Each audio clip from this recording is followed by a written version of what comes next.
What we like to do now, really the intention is to spend the majority of our time conversing with each other. We just got a really nice kind of panoramic view of all the potentialities of public art. And kind of something I want to put in everyone's head as we start to mark on this conversation is those words public art, we let them run together, right? And teasing them apart for a moment.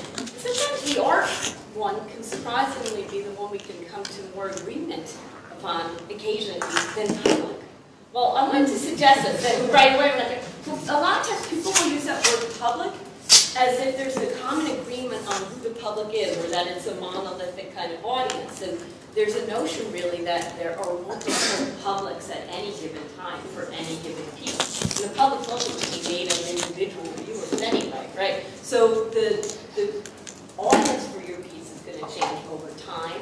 It's going to change in context. It's going to change in place. It can change literally moment by moment. So I want us to keep in mind that this notion of public, which sounds really amorphous and unspecified, actually has identity that's kind of concrete and changing. So that's something to kind of keep in mind, I think, as we're having this conversation.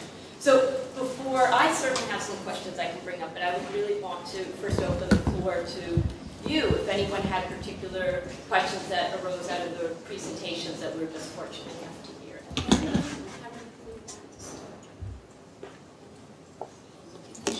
All right, I'll throw one out. So let's, oh, I'm sorry. Yes. I was wondering about the Zipcar dispenser. Was that like imagined to be on Essex Street? It could be inserted anywhere. Or was it just that image? Well, the concept was the rendering you had up there. It just looked like it was in this space on the concept was that there were 2 parking spaces in line, and you have these little slots between buildings. And Zipcar, we did it when there was one type of Zipcar, so that was about 10 years ago. Now there's many types. It wouldn't work, a single stack parking mechanism for their organization. But it would become their advertising with a green bug up there, and you could slip that little piece in between buildings. But it could be in, at that point they will only need 3 cities. It could be in one of the 3 cities. Other questions from the floor? Anybody else? Right, so let's go back to this notion of the public for a moment. And I want to address this really to any of the artists who just presented. Who is, or who are, right, your public? Who do you imagine being the public who is engaging with your art? Who wants to start? Yeah, Vern. Well, generally, my public, my constituency, I call them, Right. are black people.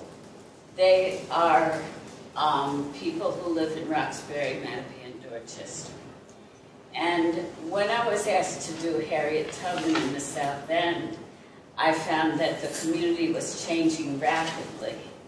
And the people on the committee would say things like, we don't want the undesirable element to come into art.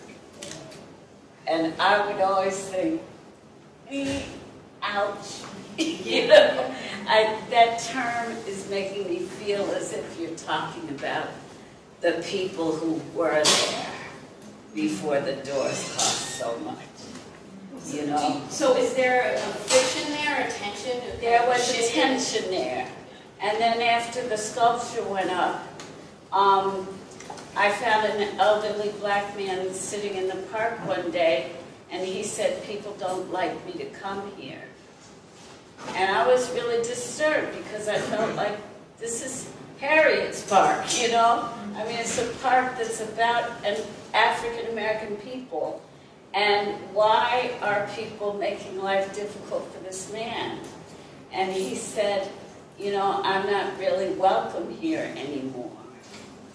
And it broke my heart. You know, I said, you tell him the sculptor said you could come here anytime, you know, and you just enjoy the park because that's what it's here for. That's interesting because your response to him kind of builds in some agency and advocacy. You know, it's almost like, and it's odd, quite honestly, like the legitimacy for him being there comes through the endorsement of the art rather than he is the person. So yeah. Now it's a fair thing to ask, and maybe it's a tall order, but it's one of the things that public art can do is advocacy.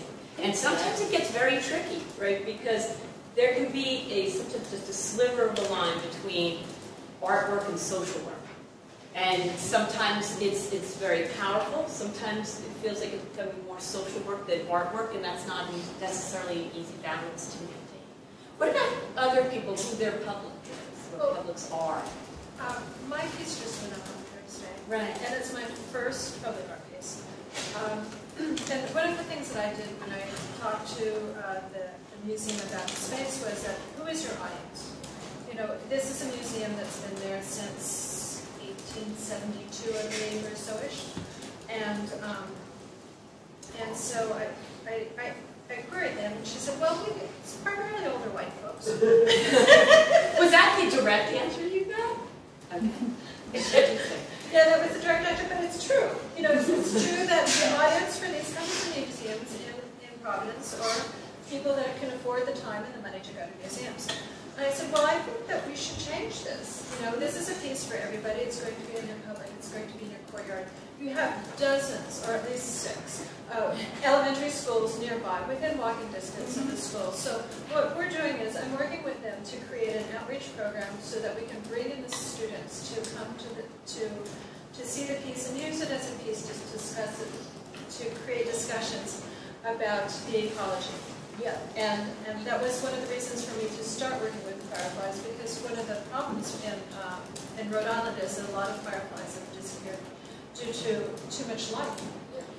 So it gives them a great tool to talk about ecology and an educational and teaching opportunity. So that's what our plans are. Yeah, well, and I think all of you as artists have to make kind of conscious choices about, am I going to undertake outreach initiatives, and if so, what do those look like? Because they can range from very formal kind of programming or teaming with schools to a very viral approach. And or anything in between, you can also make a conscious choice to kind of say, the outreach is I made it and I put it out there. And now the public has whatever the reactions are. Good. Yeah, Ross. We were talking a little bit about what public space is the space, because there's so many different audiences that use it. And in many ways, the public space is the leftover stuff after all the different private interests make their walls. You know, it might be an institution, or it might be a corporation, or it might be an advertising billboard or something, but all those things, then the leftover stuff is the public space. And so I've done a lot of projects which have had various amounts of community collaboration involvement, but I'm really much more interested in the whole action of getting things out there in the space. Because I think there's a huge poverty in the mindfulness and the thoughtfulness and the playfulness in public spaces. Yeah. And in so many areas, in Back Bay, in Newton, in Cambridge, people every week are undertaking home renovations where the kitchen and 2 bathrooms cost twice as much as most public art installations we live on the wall. Yeah, you can drop every the day there are equivalent of a people whole who are project. starting those kitchens and 2 bathrooms. Right. And so, you know, $150,000 public art project seems like a great thing, and a lot of people spend that $300,000 and goes 10% over to do their kitchen, 2 bathrooms, and their condo. So, and let's face it, a lot of the budgets are much more modest than that. So we're in a place where there's such an incredible poverty of what we're doing, and so I think the gift that we need to all be doing is advocating for just more of so many different things. So there's just, you know, temporary pieces, permanent pieces that may get removed because they need to get the extension. There's so many things. But at this point, as time's going on, we're really much more interested in just kind of making activity in that space.